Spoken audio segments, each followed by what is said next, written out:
So the way I broke this up was just kind of going through just a little bit of background, and then what Rob and I talked about is just, we wanted to talk about just what our middle school and high school experience was, and just kind of give you that testimony. For me, it was after high school that I became a Christian, so I'll kind of talk about that. So the early years, I put like years 1 to 10, was just a lot of turbulence in my home and my relationships with people. My parents got divorced when I was 7, and so for a long time I was, going different places each weekend. My mom was looking for a new church, Dad was looking for a new church, and so we were going to different churches like every weekend, different youth groups, different schools, meeting, having to meet new family and all kinds of stuff. It's a lot of turbulence. And I remember 5th grade, I went to VBS. You guys know VBS, Vacation Bible School. So I remember going to VBS, and it was really the first time that I was in an environment where I was meeting kids my age that were Christians, that I was hearing like the good news of the gospel. I didn't get saved at VBS, but I just remember like, wow, this is nice. Like, I like this place. So you just felt kind of like this joy. And VBS, it's a fun place, right? I don't remember what the theme was, but I remember there was ice cream on the Friday night. So this Lord was kind of working, and the whole time. So even though my parents got divorced, both of them were Christians. Were trying to raise us in Christian homes, and so we were going to a Christian private school at the time. Actually, you guys know Bethany. Bethany and I went to the same preschool. That's right. Bethany and I went to the same preschool. We were preschool sweethearts. But right around age 9 or 10, I remember, kind of just this change happening. My mom found a church. It was actually the church we went to VBS at, which actually happened to be the church way back when she was in youth group that she used to go to. So it was like a bunch of people that knew my mom from way back when. It was cool. She liked it, and we plugged in there. And so that goes into the middle school years. And so middle school, I started going to a church every Sunday and started going to the youth group. And at that time, my identity was Christian. So if somebody asked me, I would say that I was a Christian, and I would give them the answer, which I think today I would probably still give you, what it means to be a Christian is you put your faith and trust in Jesus, living a life for Him. And so I would say that in middle school, and I would go to youth group, and but I wasn't really a change on the inside, right? So I was saying I was a Christian, I was going to youth group, I was doing all the outside stuff, but there wasn't really hard change outside of youth group. All of my closest friends were still from school, which doesn't mean that you're not a Christian, but it's just, I think for me, I didn't have any indication outside of going to church and going to youth group that I was a Christian. So then, 8th grade, I had this friend. He was my friend at youth group. You guys know what I'm talking about? So it wasn't like I went to a public school, so I never saw this kid except when we were at youth group. So he's my friend at youth group. So, we'd hang out, we'd be excited to see each other at youth group. And we went to youth group, it was once a week. So he invites me to this Bible camp that our church was really connected to, and they would send the middle school, it's like 13 to 15 are the ages, so I was 13. So anyway, you'd go there for 2 weeks. It's like a long time. It's awesome. I'd never been away from home forever. And so going away to Bible camp for 2 weeks was awesome. And so I was like, man, yeah, this is going to be great. Again, not a Christian. And so at camp, I make all these friendships, and I had this personality that, and I guess I still do, but where I like to please people and impress people, right? So you meet a bunch of new guys in your cabin, and what do you want to do? You want to do funny stuff that they're going to find funny. And so I almost got kicked out of that camp. I found out after that I actually, the director was ready to send me home, but because we were connected to the church and people knew my story, there was somebody that was vouching for me to not be sent home. I won't give you those details of how I almost got kicked out of camp. Maybe we'll talk about that another time. But so almost got sent home early, kicked out of Bible camp. Then comes high school. And high school was a big high school. So I lived in a town where the high school, they have 3 campuses, or 3 high schools all on the same plot of land, if you can picture that. So they're all separate high schools, but they're you share classes. So you might do auto over at, it was Canton High School. So you might do auto at Canton, you might have math at Salem, and then you might have science in Plymouth High School. and there's like 7,500 kids all that go to school together. So talk about like crazy. It's not like, oh, I went to high school with 1,000 people. Like 7,500 kids. Like, this is crazy. I don't know how we didn't take over the world. But so I remember going to high school, and I was like, man, how do you what is cool in high school? Football is cool in high school, so I'm gonna play football. Now, mind you, freshman year of high school, I couldn't even do one push-up. I'm serious. Couldn't do one push-up, but I was like, man, I want to play football. And so I joined the football team. And again, being the guy that wants to impress everybody and be silly and be like, the coolest kid, like I tried super hard. So I was like, relationships with girls, like I didn't just like, kind of like, yeah, maybe I'll pursue girls. I pursued relationships with girls, like doing pranks and funny stuff. Like I didn't just like put a whoopee cushion under somebody's shirt. Like I would try to take it to like the extreme that nobody would ever conceive of. And so this kept going. But at the same time, like I'm still going to youth group, and I'm still going to church, and I'm still saying I'm a Christian. And so people that know me in school know like, this guy's not a Christian. So Bethany actually knew me and hated me during high school because she knew I was this kid that would show up to youth group and yes ma'am, yes sir, like I'm the nice kid that's just kind of quiet in youth group, and maybe I probably didn't really listen to the messages, but I wasn't like, joking with people and talking while the youth pastor was teaching. Like I was at least trying to like give this impression that I was listening.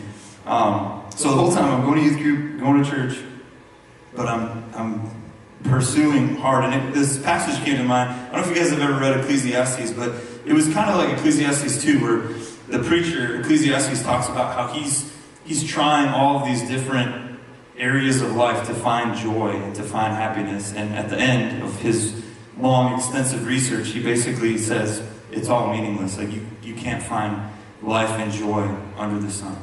And I think that's what I was starting to realize in high school. Like, what used to be funny wasn't funny. I had to go one step farther. What used to be satisfying, what used to be fun wasn't fun anymore, and I had to keep pushing the envelope. I had to keep trying harder and harder. And so this went on until senior year, when one prank got me and my friend arrested and charged with a 15-year felony. Not convicted, don't worry, I'm not a felon. And so that was like this huge wake-up call for me, because I think this whole time I'd been living two lives, right? And at the time, this is funny, so at the time, it's not really funny, at the time that I got arrested, I was teaching 3rd grade Sunday school at church. I was planning on going on the high school missions trip, which was to New York, not to Mexico that year. It's Mexico this year, woo. So I was planning on going to New York, and I got arrested, and I'm sitting in the jail cell, sleeping. I don't know if anybody's been to jail, don't raise your hand. I know some of you have. But sleeping in the jail cell and just thinking like, wow, like, this isn't a place that I really want to live for a very long time. It's definitely not 15 years. And just thinking like for the first time that my decisions actually have like real consequences, and just thinking like, is this the life that I want to live? But at the same time, I was like, man, this is going to be a really funny story when I get back to school and I can share, like, me and my friend can laugh about how we got arrested. And so we get let go. I don't know if you guys know, like, unless you're a flight risk, this is going to get too detailed, but they let you go even though you're going to come back and have trial to figure out if you're going to go away to prison. Does that make sense? So you're kind of in this, like, in-between where you're convicted, or you're charged but not convicted. So we're charged, we go back to school, and we're told that basically, like, you can't mess up. You're gonna come back, you've got to hire a lawyer. My parents made me pay for the lawyer. So anyway, so this whole time, like, I'm kind of just struggling, and we had this mission trip coming up, and so like, man, I really, like, I can't just not go on the mission trip, because if I don't go on the mission trip, they're gonna be like, well, why aren't you going on the mission trip? Like, you're going to go. And you guys get the reason why I'm worried about this, right? Because I'm keeping up these two lives. And I'm thinking that the people at youth group don't know about the Aaron that is the real Aaron. And so I'm like, how do I have to go. but how do I get to go? I got to talk to my probation officer and get permission from the judge to go travel for a missions trip, which just sounds like, does that sound hypocritical? Like, it just sounds hypocritical. So I get permission from the judge, but I have to get permission from the pastor, and I just remember my mom saying, well, you got to call him. And his name's Dean, and I had to call Pastor Dean. And I just remember like this terrible feeling, like this is like the first time that these two lives are colliding, and I have to call my pastor and tell him that I got arrested. So I remember calling him. He's very gracious and wanted me to still go on the mission trip, which I was like, what? Like, I got arrested. Like, you don't want me to go? I go on the New York mission trip, and it was just this sweet, weird time where we were going door to door. We were sharing. They had these. It was like math. It was like a bait and switch. It was a math program that they used at the church. We went to like the projects, and we went, and we were supposed to like get them to come to the church and do the math tutoring, but it was really to try to build relationships and get them to go to church, but it was also to teach them math and help them learn skills and graduate high school, because it was like a 10% graduation rate, I think, in that area. So we go, we're door to door, and we're passing out these tracts, and I, again, still not sure if I'm going to prison or not. Like me, I'm sharing the good news of the gospel and telling you how you can be a Christian. And I just remember, like, every time I would tell someone, I mean, here's somebody living in the projects, right? Somebody who financially doesn't really have much, right? Growing up in gang violence, and you're telling these people who are struggling with real life issues basically just a lie. Like, here's how I became a Christian. Let me tell you. And I just remember feeling this, like, horrible conviction, like, I'm telling people that this is true, but it's not true in my life. And I remember just being super convicted by that. I would go back to school after the mission trip, and I wasn't the same. Like, my friends would come up, like, Aaron, what are we going to do today? Like, what are you going to do? What pranks are you going to do? I was like, man, I can't do it. Like, it's not funny anymore. I remember even my relationship with my girlfriend at the time had, like, completely changed, and she was asking questions like, what's going on? Like, how are you? Why are you so different? And I didn't know. I was just like, I just blamed it on the, well, I can't mess up because I don't want to go to prison, which was true. But at the same time, it wasn't. The Lord was doing something. And so, good news, I didn't get convicted of the felony. It got dropped. We got probation. My friend and I got probation for 1.5 years. And praise the Lord, didn't have any. Today, I don't have anything on my record, which is awesome. But so graduate high school, and the Bible camp that I had almost gotten kicked out of, Bethany was going. And I had developed a friendship with Bethany from the mission trip, but again, she hated me.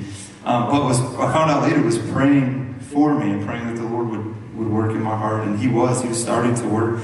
And so I go to this Bible camp, and I don't remember what the message was, but I remember walking out of, it was called the lodge, right? And it was just where we did the evening chapels. And I remember walking out of the lodge, and I remember just walking out to, dark, starry sky. And I just remember just kind of going off by myself, going by a tree and just praying to the Lord, just telling Him that's it. I'm not living two lives anymore.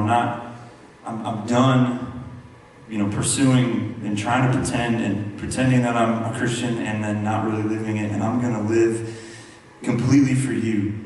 And in my mind, I justified it as like, I'm going to give this a shot, and if it doesn't work, like, I'm done. Like, I'm not going to pretend to be a Christian. I'm just going to be done. Thankfully, I chose to submit to the Lord and not try the other way and run away from Him, but submitted to Him. I got back from that camp.